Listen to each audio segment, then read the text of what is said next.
عشق فقیر حرم۔ وہ اکثر اس کی اور گاؤں کی عورتوں کے مکالمے یاد کرتے مسکرانے لگتا، لیکن اس نے اسے اپنے رب سے ملوایا بہت آسانی سے، جسے وہ اکثر یاد کرتا۔ اب وہ باقاعدہ نماز پڑھتا اور اس کو سمجھتا بھی تھا۔ ٹرین والے واقعہ کے بعد منہا کا عورتوں کے ساتھ مکالمہ اور ہسپتال میں بے ہوشی میں خود کو حرم پاک میں دیکھ کر اسے نماز سے لگاؤ ہو گیا تھا۔ آج بھی وہ اسے یاد کر رہا تھا۔ بی بی جی، ہم نماز تو پڑھتے ہیں لیکن دل کہیں اور اٹکا ہوتا ہے۔ وہ وہاں سے گزر رہا تھا جب اس کے کانوں میں آواز پڑی، زینت جی کے جھمیلے اتنے زیادہ ہیں کہ دل لگا ہی نہیں پاتی، لیکن میرے رب سائیں کا حکم ہے تو کوشش کرتے رہو۔ وہ مڑا اور آواز کی جانب چل پڑا۔ ایک اور عورت بولی، منہا بی بی کوئی وظیفہ ہی بتا دیں جس سے نماز میں دل لگ جائے۔ وہ کرسی گھسیٹ کے بیٹھ گیا۔ یہاں سے منہا کے خد و حال واضح نہیں ہو رہے تھے، لیکن وہ آنکھیں بند کر کے بھی اسے پہچان سکتا تھا۔ وہ بلا شبہ منہا تھی۔ منہا جی، نماز میں دل تو لگے جب نماز پڑھنے کو دل کرے۔ آنکھیں نماز کے وقت 10 کاموں کے 100 کام بنا کے دکھا دیتی ہیں، ایسے میں نماز کیسی پڑھی جائے؟ وہ خاموشی سے ان کی باتیں سن رہی تھی۔ وہ آج بھی وہیں بیٹھا تھا جہاں سے اس نے منہا کو پہلی دفعہ دیکھا تھا۔ اس نے اپنی ٹانگیں دوسری چیئر پہ ٹکا دی، سگریٹ کو ایش ٹرے میں پھینک کے دونوں بازو سر کے پیچھے باندھ لیے اور منہا کے جواب کا انتظار کرنے لگا۔ ایک اور سوال ابھرا۔ وہ ابھی تک سوچ میں ڈوبی ہوئی تھی، وہ اس کو دیکھ کے محظوظ ہو رہا تھا۔ بی بی جی، جو نماز میں انسان بھٹک جائے، کیا وہ صراط مستقیم پہ ہوتا ہے؟ وہ اس بے چینی بھری اور اجلت کی نماز کی قبولیت بھی ہوگی یا صرف ایک جسمانی مشقت ہی سمجھی جائے گی؟ اور جو نظر ہے وہ تو نماز میں بھی بھٹکنا نہیں چھوڑتی۔ شاید آج کا موضوع نماز تھا۔ وہ مہینے میں 1-2 دن ضرور ساری عورتوں کو اکٹھا کرتی۔ اس نے منہا پہ نظریں مرکوز کر لیں کہ اب وہ کیا جواب دے گی۔ اس نے گلا صاف کرتے اپنی بات شروع کی۔ میں جب نماز نہیں پڑھتی تھی تو مجھے یہ سب سے کٹھن کام لگتا تھا، ایک کٹھن مرحلہ۔ نیت کرو اور اٹھو وضو کے لیے، جبکہ نماز میں دل ہی نہیں لگتا۔ جب لوگ مختصر فنکشن سے اٹھ کر نماز چلے جاتے تو مجھے بہت عجیب لگتا کہ نہ پڑھنے والوں کے پاس ڈھیروں دلیلیں ہوتی ہیں۔ نماز کے وقت بہت ضروری کام تھا، مجھے بہت عجلت تھی کسی کام کی۔ مجھے کسی بہت ضروری جگہ پہنچنا تھا، مجھے اپنے بچوں کو سنبھالنا تھا، میرے گھر مہمان تھے۔ یہ چھوٹے چھوٹے بہانے۔ وہ ایک لمحہ کو رکی۔ اور ایک سب سے بڑا بہانہ کہ حقوق العباد اللہ معاف نہیں کرتا، کہ حقوق اللہ معاف ہو جاتے ہیں۔ ہاں، یہ سچ ہے، حقوق العباد کی معافی کیا تلافی بھی نہیں ہے، لیکن اس کی بھی شرائط ہیں۔ حقوق العباد کو سر پر سوار کر کے ہم حقوق اللہ سے منہ نہیں موڑ سکتے۔ اپنی پوری زندگی میں دیکھیں کتنے لوگوں کے صحیح معنوں میں حقوق پورے کیے گئے ہیں۔ گھرداری اور رزق کے لیے ہاتھ پاؤں مارنے کی سب کو تلقین ہے، لیکن کہاں لکھا ہے کہ اس کے لیے نماز چھوڑ دی جائے؟ آزمیر کے لیے یہ ایک بڑا دھچکا تھا۔ ہاں، بچپن سے ہی اسے نماز کی تلقین ہوتی رہی اور یہی کہتا رہتا، ٹائم نہیں نکل پاتا۔ کتنی عجیب بات تھی، جس کا بچپن میں ہمیں صبح شام کہا جاتا، ہم بڑے ہونے تک اس کے بھی عادی نہیں ہو پاتے۔ یہاں ہمیں خود کو ٹھیک کرنے کی ضرورت ہے۔ یہاں آ کر ہم غلطی کر جاتے ہیں۔ کیوں بھائی؟ اللہ کو یہ نہیں پتا اللہ کے رسول سے بڑا حقوق العباد پورے کرنے والا کوئی ہے جو رو رو کر اپنی امت کی مغفرت کی دعائیں تک مانگے؟ آواز اونچی ہو گئی تھی، لیکن اس میں ٹھہراؤ تھا۔ ان کو تبلیغ کی جو ذمہ داری دی گئی تھی، اس سے بڑا بھی کوئی کام ہو سکتا ہے؟ نماز کی تو انہیں بھی چھوٹ نہیں دی گئی تھی۔ ان سے زیادہ انسانیت کی خدمت کس نے کی ہے کہ اگر تم یہ کوڑا پھینکا جائے تو اس کی بھی عیادت کو جائے اور اس کی خدمت کرے اور اس کا گھر بھی صاف کرے؟ اس نواسہ رسول صلی اللہ علیہ وآلہ وسلم، جنہوں نے کربلا کے میدان میں اپنا سارا کنبہ اللہ کی راہ میں اسلام کے لیے شہید کروا دیا اور اف تک نہیں کی، نماز کی چھوٹ تو اس وقت ان کو بھی نہیں تھی۔ ان سے زیادہ کوئی اللہ کو عزیز ہو سکتا ہے جس کے لیے خدا نے دنیا ہی بنا دی؟ اللہ نے اس محبوب صلی اللہ علیہ وسلم سے کبھی کہا کہ حقوق العباد کو میری نماز پہ ترجیح دو؟ نماز تو ہر حال میں فرض ہے اور حقوق العباد بھی پورے کرنے ہیں۔ بھائی، وہ تو حاکم ہے، سب کچھ جاننے والا ہے، اس سے بہتر تم جان سکتے ہو۔ یہ سارے تو یقین کے معاملے ہیں۔ انسان ہر چیز کو بھلائے طاق رکھ کر تب ہی نماز پڑھ سکتا ہے جب اسے رب پہ یقین ہو۔ لوگ اپنی زندگی کے ہر معاملے میں یقین اس سے زیادہ خود پہ کرتے ہیں تو نماز میں دل نہ لگنے کے گلے اس سے کرتے ہیں۔ ہاں، اگر خشوع و خضوع کا معاملہ ہو تو اس میں زیادتی نہیں۔ اگر مسائل بہت ہیں تو اس کے حاضر بناؤ، وہ سنے گا، اور یہ کہ تمہیں یقین ہو جائے وہ سنتا ہے تو تمہارا دھیان صرف اس پہ رہے اور دل نماز میں سوچوں کی اماج گاہ نہ بنے، بہت افاقہ ہوگا۔ وہ رکی اور پھر سے بولنا شروع ہوئی۔ مجھے وہ ایک عام لڑکی نہیں لگ رہی تھی۔ جب نماز کا ارادہ کرو تو پہلے یہ سوچنا کہ روبرو کون ہے۔ اس نے تمہیں ملاقات کے لیے چنا ہے تو وہی اس سے ملاقات کر سکتا ہے جسے اس سے عشق ہے۔ ویسے تو ہر کوئی جھک جاتا ہے، لیکن عاشق ملاقات کرتا ہے تو سمجھے کہ ملاقات آئی ہے۔ ملاقات کے وقت یہ بھی یاد رکھنا کہ اس کا اور انسان کا رشتہ کیا ہے، کون ہے وہ؟ وہی جو قادر ہے، بزرگ و برتر ہے، انسان کی ہر بری بھلی سنتا ہے، پھر بھی انسان کا برا نہیں چاہتا، تو خود بخود دل لگنا شروع ہو جائے گا۔ سکون دل میں نہیں، پورے وجود میں اترنا شروع ہو جائے گا۔ ہم خود کو سمیٹ لیں تو مذہب میں کاملیت جو کروڑوں میں سے کسی ایک کو نصیب ہوتی ہے وہ سب کو مل جائے، ورنہ سچی نیت کے طفیل بھی لوگ سرخرو ہو جاتے ہیں اور منزل پہ بغیر کسی پریشانی اور بغیر کسی سنگ میل کے پہنچ جاتے ہیں۔ میں مذہب کو بڑا مشکل اور طویل اور کٹھن رشتہ سمجھتا تھا۔ صراط مستقیم تو بہت سیدھا رستہ تھا، پر اس راستے کے آگے جھاڑیاں تھیں جنہیں ہٹانا تھا۔ ہم وہ تھوڑی سی جھاڑیاں تو ہٹاتے نہیں اور بل کھاتی سڑکوں پہ اتر جاتے ہیں۔ اس کے ذہن میں سورۃ فاتحہ کی آیت گھومنے لگی، شروع اللہ کے نام سے جو بہت مہربان اور رحمت والا ہے۔ سب خوبیاں اللہ کی جو سارے جہان کا مالک ہے، بہت مہربان رحمت والا، روز جزا کا مالک۔ ہم تیری ہی پوجا کرتے ہیں اور تجھ ہی سے مدد مانگتے ہیں، ہم کو سیدھا راستے پہ چلا، رستہ ان کا جن پہ تو نے انعام کیا، نہ کہ ان کا جن پر تیرا غضب ہوا۔ اسے آج بھی سورہ فاتحہ کا ترجمہ یاد تھا۔ اسے سمجھ آ گئی تھی کہ قرآن کی پہلی سورہ فاتحہ کیوں رکھی گئی ہے۔ یہی سیدھا رستہ تھا جس پہ انعام ہوا تھا۔ اس دن اس نے پہلا سجدہ کیا تھا جو اس نے بغیر کسی اجلت، بغیر کسی بیزاری، بغیر کسی مطلب اور لالچ کے کیا تھا۔ آج وہ ایک عرصہ بعد چھوٹی حویلی آئی تھی۔ پھوپھو آتی جاتی رہتی تھی لیکن اس نے آنا چھوڑ دیا تھا۔ اس دوران اس نے وہاں دربار کے امور سنبھال لیے تھے جو اداوی کے تھرو بہت اچھے طریقے سے ہو رہے تھے۔ عدت پوری کرنے کے بعد سب سے پہلے اس نے دربار کے امور سنبھالے تھے۔ جب آخری دفعہ آزمیر اس سے ملا تھا، اور ملا بھی نہیں تھا، آخری دفعہ وہ دربار آیا تھا اور اسی رات کچھ میسیجز کیے تھے جنہیں وہ اکثر رات کو پڑھتی اور درد سے کراہ جاتی۔ آزمیر نے اپنا فیصلہ اللہ پہ چھوڑ دیا تھا۔ اس نے لکھا تھا، اب میں اپنا صبر آزماؤں گا، مجھے اس ذات سے ملوانے میں تمہارا ہاتھ ہے۔ اب میں تمہیں بتاؤں گا کہ میرا یقین پہلے بھی کامل تھا اور آج بھی۔ میرا صبر تمہیں توڑے گا اور تم مجھے بے بس ملو گی تو پھر بھی میں پتھر دل نہیں بنوں گا، معاف کر دوں گا۔ کیا تم معافی مانگو گی؟ وہ آزمیر کے مختلف میسیجز کے ذہن میں تار جوڑتی چھوٹی حویلی آئی تھی۔ وہ بے بس ہو رہی تھی۔ یہاں سے ہنا دادو اس سے مل کے آتے تھے لیکن کبھی آزمیر نہیں تھا۔ اتنے مہینے گزرنے کے بعد جب حویلی آئی تو آزمیر لان میں ہی بیٹھا تھا۔ وہ گاڑی سے اتری اور اندر جانے لگی تو آزمیر اٹھ کھڑا ہوا۔ اس نے ایک دفعہ اپنا قدم بڑھایا تو نہ جانے کیا سوچ کر آزمیر کی طرف مڑ گئی۔ وہ اس کو بدستور دیکھے گیا۔ منہا اس کے پاس آ کر خود بخود بیٹھ گئی۔ اسے خود ہی سلام کر لیا۔ وہ کبھی اس طرف والے لان میں بیٹھی نہیں تھی۔ وہ ہمیشہ عقبی لان میں بیٹھتی جہاں آزمیر اس کے پیچھے پیچھے آ جاتا تھا۔ آج یہ مردان خانے میں کیسے رک گئی؟ آزمیر کو حیرت ہوئی۔ آزمیر کے جواب نہ دینے پر وہ خود ہی اس سے گویا ہوئی۔ کیسے ہیں آپ؟ اب اچھا محسوس کر رہا ہوں، اس نے منہا کی شربتی آنکھوں میں دیکھتے ہوئے کہا۔ ایک بات پوچھوں؟ اس نے اپنے کاندھے پہ موجود شال کو سنبھالتے ہوئے کہا۔ آپ کو یقین ہے مجھے آپ سے محبت ہے؟ اس کے سوال پہ وہ ہلکا سا مسکرایا اور تن کے بولا، مجھے یقین ہے۔ پاؤں سے گھاس کو کھریدتے ہوئے اس نے کہا، محبت وہم نہیں ہوتی، محبت یقین کا سمندر ہوتا ہے جس میں انسان غوطے لگاتا ہے چاہے لبوں پہ پیاس ہی کیوں نہ ہو۔ مجھے یہ بھی معلوم ہے تم نے شاہ زمرد سے شادی خود سے اس خطا کا بدلہ لینے کے لیے کی تھی جس کی وجہ سے چچا منیر تم سے روٹھ گئے تھے۔ تم خود کو سزا دے رہی تھی۔ مجھے تو یہ بھی معلوم ہے کہ تم شادی کے وقت اس لیے نہیں تھی روئی کہ تمہیں اپنی محبت چھپانی تھی۔ محبت میں جو الہام ہوتے ہیں وہ کھلی آنکھیں بھی نہیں دیکھتی۔ وہ اس کے انکشافات پہ وہ اس کی نظر میں موجود ہنسی کو دیکھ کر جھینک گئی۔ یہ سب جانتے تھے پھر بھی اتنے سیدھے بن رہے تھے، لگتے تو سیدھے ہی ہیں، وہ سوچنے لگی۔ ایک بات اب میں پوچھوں؟ آزمیر نے اس کی آنکھوں میں آنکھیں ڈالتے ہوئے کہا۔ تمہیں یقین ہے کہ مجھے الہام ہوتے ہیں؟ وہ سر جھٹک گئی اور آنکھوں کے اشارے سے بولی، کیا جیسے وہ پوچھ رہی ہو کہ کیا کہنا چاہ رہا ہے۔ پوچھ رہا ہوں کہ تمہیں یقین ہے نا مجھے سب الہام ہو جاتا ہے۔ الہام تبھی شروع ہوتے ہیں جب محبت پیک پہ ہوتی ہے، اور مجھے تب سے الہام ہوتے ہیں جب میں الہام کا مطلب بھی نہیں جانتا تھا۔ میرے بچپن تک الہام میں گزرا تھا۔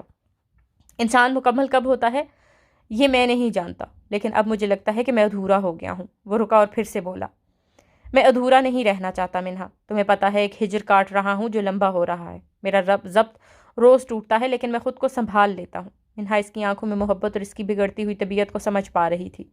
دیکھنا، ان لوگوں کو میں بدل دوں گا، تمہیں ان لوگوں سے چھین لوں گا جن کو تم نے سر پہ چڑھا رکھا ہے۔ میرا صبر سب کچھ کروائے گا، یہ تمہارے ہاتھ سے ہی۔ آپ کیوں مجھے مشکل میں ڈال رہے ہیں؟ یہ سب مجھ پر ٹرسٹ کرتے ہیں اور آپ پتہ نہیں کیا کیا بولے جا رہے ہیں۔ وہ سٹپٹا کے رہ گئی۔ لیکن منہا، آپ ناممکن کی بات ہی کیوں کرتے ہیں؟ یہ لوگ مجھ سے نیت رکھتے ہیں، محبت کرتے ہیں، اور ان کی محبت کو میں ایسے رسوا نہیں کرنا چاہتی۔ پھوپھو جان نے جو کام میرے سپرد کیا ہے میں ایسے نبھانا چاہتی ہوں۔ پھوپھو جان کے دل پہ کیا گزرے گی جب ان کو خبر ہوگی کہ میں ان کو دھوکہ دے رہی تھی؟ کیسا دھوکہ؟ کس بات کا دھوکہ؟ تمہیں اپنی زندگی جینے کا حق ہے منہا۔ دادو کا بھی یہی خیال ہے کہ جب پھوپھو خود غرضی دکھا رہی ہیں تو تم ان کی خود غرضی کی بھینٹ کیوں چڑھ رہی ہو؟ تمہارے ماننے کی دیر ہے، باقی سب ٹھیک ہو جائے گا۔ آزمیر کا لہجہ بدل گیا تھا۔ پھوپھو خود غرضی کا مظاہرہ کر رہی ہیں منہا، اور تم کون سی محبت جتا رہی ہو؟ میرا خاموش ہو جانے کا مطلب یہ نہیں تھا کہ تم میرے سے بدگمان ہو جاؤ اور اپنی زندگی کو پھر سے داؤ پہ لگاؤ۔ آپ پلیز میری پریشانی میں اضافہ کرنا چھوڑ دیں۔ میں نے جس چیز کی خواہش ہی چھوڑ دی، اس کا ذکر کیا کرنا؟ میں نے ہر اس چیز کی امید چھوڑ دی ہے جس کی مجھے کبھی ضرورت تھی۔ منہا، تم بہت مہارت سے جھوٹ بولتی ہوگی۔ اگلا جھوٹ بولنے تک گمان بھی نہ گزرے کہ تم جھوٹ بول رہی ہو۔ تم اکیلے میں کیا سوچتی ہو، کیا چاہتی ہو، مجھے سب معلوم ہے۔ تمہارے دل کی کیفیت کا مجھ پر والہانہ الہام ہوتا ہے، اور تمہارا دل تمہیں کس گستاخی پہ اکساتا ہے میں سب جانتا ہوں۔ بس کر دیں پلیز، آپ مجھے میری ہی نظروں میں شرمندہ کر رہے ہیں۔ میں یہاں دادی جان سے ملنے آئی تھی، مجھے لگتا ہے مجھے ان کے پاس ہی جانا چاہیے۔ وہ اپنی بات کرتے ہی اٹھنے لگی کہ آزمیر نے اسے پکارا۔ رکو منہا، وہ وہیں جم گئی۔ تم مجھ سے ملنے آئی تھی، مان لو اس بات کو۔ وہ مسلسل اس کے چہرے پہ دیکھے جا رہا تھا، وہ بھی اپنی جگہ پہ جمی رہی۔ اتنی بے اختیاری کے باوجود بھی اسے مکمل اختیار تھا۔ نہیں، وہ تھم کے بولی، تم مجھ سے ملنے آئی تھی۔ آزمیر نے دوبارہ اپنے الفاظ دہرائے۔ نہیں، اس کی آواز دھیمی ہو رہی تھی۔ اتنے میں آزمیر نے اپنے پاؤں جو ٹیبل کے اوپر رکھے ہوئے تھے نیچے رکھے اور اپنے سلیپر پہن کے وہاں سے جانے لگا۔ ٹٹچانے کا کہنے والے اتنی جلدی ہار مان لیتے ہیں، وہ پیچھے سے بول اٹھی۔ آزمیر کے چلتے قدم رک کے اور واپس مڑ کے کہنے لگا، نہیں، تم پہلی دفعہ کمزور پڑ رہی تھی اور میں تمہیں کمزور کر کے پانا نہیں چاہتا، میں تمہیں جیتنا چاہتا ہوں۔ تو اگر میں ہی تمہیں ہرا دوں تو تمہارا اعتماد ٹوٹ جائے گا جو تمہیں کبھی جیتنے نہیں دے گا۔ میں تمہیں مضبوط اور کانفیڈنٹ ہی دیکھنا چاہتا ہوں۔ میں چاہتا ہوں تم اس کے سامنے اعتماد سے میرا ہاتھ تھام کے سب کی آنکھوں میں آنکھیں ڈال کے بتاؤ کہ تمہیں اب اپنی زندگی پہ اختیار ہے اور میں کسی فضول رسم کو نہیں نبھاؤں گی۔ میں تھک چکی ہوں۔ وہ اپنا منہ دونوں ہاتھوں میں چھپا کے سسکنے لگی۔ میں اپنے معاملے میں بے بس ہوں۔ میں وہ سب نہیں کر سکتی جو آپ نے مجھ سے توقعات وابستہ کر لی ہیں۔ تمہیں کرنا ہی پڑے گا، ورنہ یہ زمانہ بہت بے رحم ہے۔ یہ اپنا محسن دیکھتا ہے اور نہ اس کا خود پہ احسان دیکھتا ہے، اور یہ اپنی طرف تو بالکل بھی نہیں دیکھتا۔ اس کی آنکھیں اس انسان پہ ہوتی ہیں جس کے دامن صاف ہوتے ہیں، جن کے دامن کو ایک چھینٹ بھی کٹہرے میں لا سکتی ہے۔ تم جتنا خود کو اچھا بنا لو، تمہیں وہی لوگ گرا سکتے ہیں جنہوں نے تمہیں اس منصب پہ بٹھایا ہے۔ تم خود اس منصب کو چھوڑ کر اپنے لیے فیصلہ کرو اور اپنی زندگی گزارو۔ وہ رونا چاہتی تھی، لیکن آزمیر کی باتوں نے اس کے آنسو سکھا دی اور اسے اس معاشرے کا آئینہ دکھا رہا تھا جس کا ہر روپ اس کے دل پہ نقش تھا، کیونکہ وہ کبھی خود بھی اپنے ساتھ ایسے کر چکی تھی جس کی وجہ سے اس کے باپ کی نظر اور سر دونوں جھک گئے۔ شاہ زمرد اب اس دنیا میں نہیں، اور تم بھی تو کیوں خود پر جبر کر رہی ہو؟ کس لیے تم اس گھر میں بیٹھی ہو؟ میں کیسے نکلوں وہاں سے جہاں ہر روز مجھے شاہ زمرد کے نام سے یاد کیا جاتا ہے، جہاں مجھے اس مقام پر بٹھایا جاتا ہے جہاں شاہ زمرد بیٹھا تھا؟ پھپھو نے اپنا جوان بیٹا میرے منحوس قدم اس گھر میں پڑتے ہی کھو دیے تھے، پھر بھی وہ مجھے دل سے لگا کر بیٹھی ہیں، تو میں کیسے ان کو چھوڑ دوں؟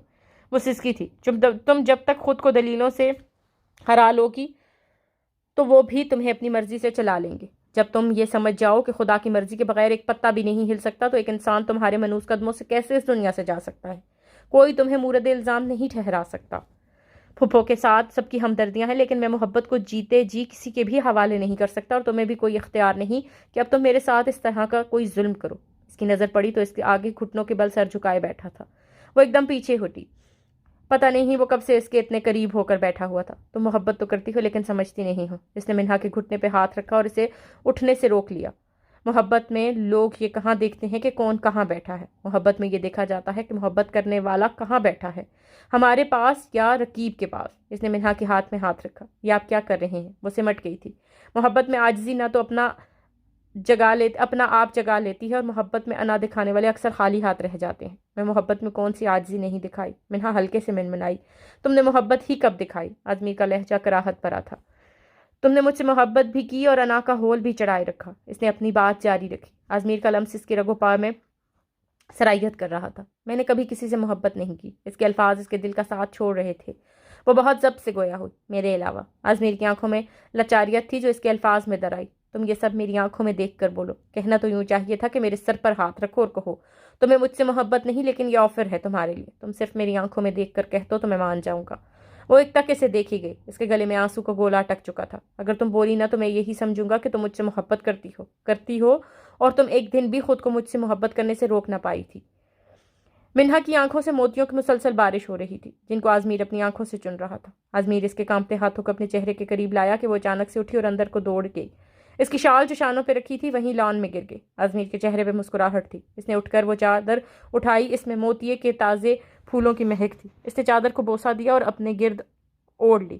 وہ اس کے پیچھے اندر آ گیا۔ آزمیر کو اس شال میں آتے دیکھ کر اس کی ماما بولی، یہ شال تو جی آپ ٹھیک سمجھ رہی ہیں۔ وہ مسکرا کر اندر اپنے کمرے میں چلا گیا۔ اس کی ماما اسے جاتے دیکھ رہی تھی۔ وہ اپنے دھم میں اوپر اپنے کمرے میں چلا گیا۔ وہ سمجھ تو چکی تھی کہ منہا آئی ہے، سو انہوں نے بھی جان کے کمرے کا رخ کر لیا جہاں منہا دادوں کے ساتھ لگی بیٹھی تھی، جیسے کوئی راز و نیاز کی باتیں ہو رہی ہوں۔ وہ بھی منہا سے حال احوال پوچھنے لگی کہ اچانک انہیں خیال آیا۔ وہ کہنے لگی، منہا تمہاری شال کہاں ہے؟ جس میں منہا چونکی تھی۔ اسے یاد نہیں آیا شال اس نے کہاں اتاری تھی۔ اس سے کوئی جواب نہ بن پایا کہ دادو گویا ہوئی، کمرے میں ہوگی، اتنے دن بعد آئی ہے، اپنے کمرے میں اتار آئی ہوگی، بچی گھر میں ہے، یہاں کون اس کا غیر ہے، جاتے ہوئے لے لے گی۔ دادو نے خود سے ہی جواب دے دیا، جس پر رابعہ بی بی کو غصہ تو آیا لیکن پی گئی۔ وہ دادو کے پاس بیٹھی تھی لیکن اسے رہ رہ کر اپنی شال کا خیال آنے لگا۔ وہ بہانہ لگا کر کمرے کا جانے کا کہہ کر وہاں سے اٹھی اور سیدھی نوری کے پاس آئی۔ پھر اس نے نوری سے نہ کہنا ہی بہتر سمجھا اور خود ہی اوپر اس کے کمرے کی طرف آ گئی۔ اس نے ہلکی سی ڈور ناک کیا، آزمیر نے اندر آنے کا کہا تو وہ دروازہ کھول کر اندر داخل ہو گئی۔ اندر ہلکی ہلکی آسمانی روشنی تھی، سب پردے گرے ہوئے تھے، کہیں سے روشنی کا کوئی امکان نہیں تھا۔ وہ میری شال، وہ مشکل بول پائی تھی۔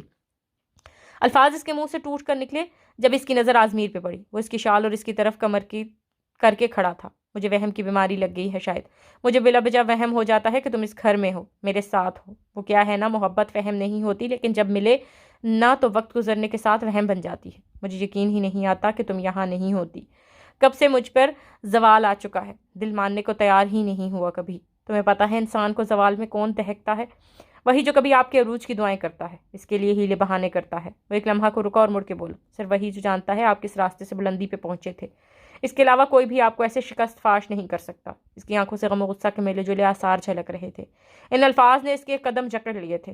آئی بھی ہو تو بے حسی کا لبادہ اوڑھ کر، بہت سی سزائیں کاٹ کر، اذیتیں سہ کر، تنہائیوں کی شکار ہو کر، اس نے آزمیر کا فکرہ مکمل کر دیا۔ میں کبھی بھی آپ کے لیے برا نہیں چاہا، اچھا بھی تو کیا نہیں، وہ اس کی گہری آنکھوں میں دیکھتے ہوئے بولا اور جا کر کبڈ کھولی۔ وہاں منہا کا دوپٹہ پڑا تھا، وہی دوپٹہ جو اس رات یہاں چھوڑ گئی تھی۔ اس پہ جو لمس ہے وہ مجھے نہ جینے دیتا ہے نہ مرنے دیتا ہے۔ اس نے دوپٹہ کی طرف اشارہ کیا۔ عورت دیکھنے میں بہت بہادر ہوتی ہے لیکن ایک ایسی نظر کی متلاشی رہتی ہے جو دیکھتے ہی جان لے لے کہ وہ تھک چکی ہے یا نہیں۔ منحظر جھکا گئی کہ مبادا اس کے آنسو دیکھ نہ لے۔ قیمتی موتی گرتے چلے گئے۔ اس جانب سے کوئی ہلچل نہ ہوئی۔ سب سے زیادہ رشتے درد دیتے ہیں جو ادھورے رہ جاتے ہیں، اور مجھے کبھی کوئی رشتہ مکمل نہیں ملا۔ میں کیسے اپنے دل کو ایک ایسے رشتے کے حصار میں باندھ دیتی جس کا کوئی مستقبل نہیں تھا۔ اب کیا ہے تمہارا مستقبل؟ آزمیر بولا، تمہارا چراغ سحر تو رات کو ہی بجھ گیا، اب کس سحر کا انتظار کر رہی ہو؟ پھر بھی معافی نہ مانگو تو کوئی مذائقہ نہیں۔ اس کے دو ٹوک انداز نے اسے اندر سے ہلایا تھا۔ بیٹھو اور بتاؤ مجھے معاف کرنے کا اجر کیوں زیادہ ہوتا ہے؟ وہ اس کی گہری آنکھوں میں دیکھتے ہوئے بولا۔ وہ دیکھے گئی، نہیں پتا تو پوچھو معاف کرنے کا اجر کیوں زیادہ ہوتا ہے؟ وہ مڑ کے اس کے آگے جھک کے بولا جو اب صوفہ کم بیڈ پر بیٹھا ہوا تھا۔ بتائیں کیوں زیادہ ہوتا ہے؟ آنکھوں کی نمی اس کے لہجے میں اتر آئی تھی۔ کیونکہ یہ انسان کے بس کی بات ہی نہیں۔ انسان کے پاس تو اتنا حوصلہ ہی نہیں کہ اپنے جیسے دوسرے انسانوں کو اس کی کسی غلطی پہ بھی معاف کرے۔ یہ صرف انسان کا حوصلہ ہے کہ انسان کے سارے گناہ دیکھتا ہے، چپ بھی رہتا ہے اور اس کی معافی مانگنے پہ معاف بھی کر دیتا ہے۔ خدا تو بہانے ڈھونڈتا ہے اپنے بندے کو معاف کرنے کے۔ جب ایک انسان سے معافی نہیں مانگ سکتا، خدا سے مانگتا ہے معافی، اس وقت خدا اس بندے کی طرف دیکھتا ہے جس کا اس نے دل دکھایا ہوتا ہے۔ اب تم اگر اپنے رب سے معافی بھی مانگو تو وہ تمہیں اس وقت تک معاف نہیں کریں گے جب تک کہ میں تمہیں معاف نہ کروں۔ موتی بہہ نکلے تھے۔ آزمین نے اس کو اندر تک جھنجھوڑ دیا تھا۔ مان لو ہار، ورنہ ٹوٹنے پہ پتہ چلے کہ تمہارے پاس کوئی راہ ہی نہیں بچی۔ میں نے سنا تھا محبت جس دل میں بسیرا کرتی ہے اسے نرم پھولوں کی مانند کر دیتی ہے، جس سے خوشگواریت، پیار اور خوشبو کا احساس ہی ملتا ہے۔ لیکن مجھے تمہاری بے رخی اور بے زاریت ہی ملی۔ مجھے تو صرف الزام ملے تھے آزمین۔ لوگ جب کہتے تھے تب بھی ان کی آنکھیں بولتی تھیں۔ ایسے میں کسی کی زندگی بلا وجہ داؤں پہ لگا دیتی۔ میری زندگی پہ تمہیں سارے حق تھے منہا، تم نے واقعی ہی نہیں سمجھا۔ جو سمجھا تھا وہ کون سا میری زندگی میں ہو گیا تھا۔ پرانی باتیں بھول کر نئی صبح کا آغاز کرو۔ زندگی بہت خوبصورت ہے۔ وہ بے بس ہو رہی تھی، منہا کی سانسیں دھونکنی کی طرح چل رہی تھیں۔ اس وقت وہ آزمیر کے کمرے میں موجود تھی جس کا اسے بہت خمیازہ بھگتنا پڑ سکتا تھا۔ مجھے یہاں نہیں آنا چاہیے تھا، اس کے دل نے اسے جھنجھوڑا۔ وہ ایک وفا پہ اس کے آگے دو آزنوں ہو کر بیٹھ گئی، اس کے گھٹنوں پہ اپنے ہاتھ رکھے اور اوپر اس کی جانب دیکھا۔ چھوڑ دو زمانہ، یہ زمانہ تم سے تمہاری سانسیں تک چھین کر بھی خوش نہیں ہوگا۔ سانسوں کا زیرو بم وہ بڑے قریب سے محسوس کر رہی تھی۔ وہ بے خبری میں ایک غلطی کر چکی تھی جس کی ندامت اسے محسوس ہو رہی تھی کہ دوسری غلطی اس سے یہاں بیٹھنے کی ہو گئی۔ آزمیر کچھ دیر اس کی آنکھوں میں دیکھتا رہا اور اس کے جذبات سے محظوظ ہوتا رہا۔ وہ بے بس ہو کر رہ گئی تھی۔ آزمیر اس کی کیفیت اور جھکا چہرہ دیکھ رہا تھا۔ وہ گہری سانس لے کر اٹھ کھڑا ہوا اور منہا کو جانے کا راستہ دیا۔ وہ منہا کی کیفیت سمجھ سکتا تھا۔ وہ شال کو اور مضبوطی سے لپیٹ چکا تھا۔ منہا وہاں سے اٹھ کے جانے لگی تو گویا وہ بھی تمہاری محبت کی نشانی کے طور پر میرے پاس ہی رہے گی۔ اب جب تم اس کے کمرے میں آؤ گی تب ہی تمہیں ملے گی۔ وہ خود کو منظم کر چکی تھی۔ اس نے شال کو اگنور کرتے ہوئے وہاں سے چلے جانا ہی بہتر سمجھا۔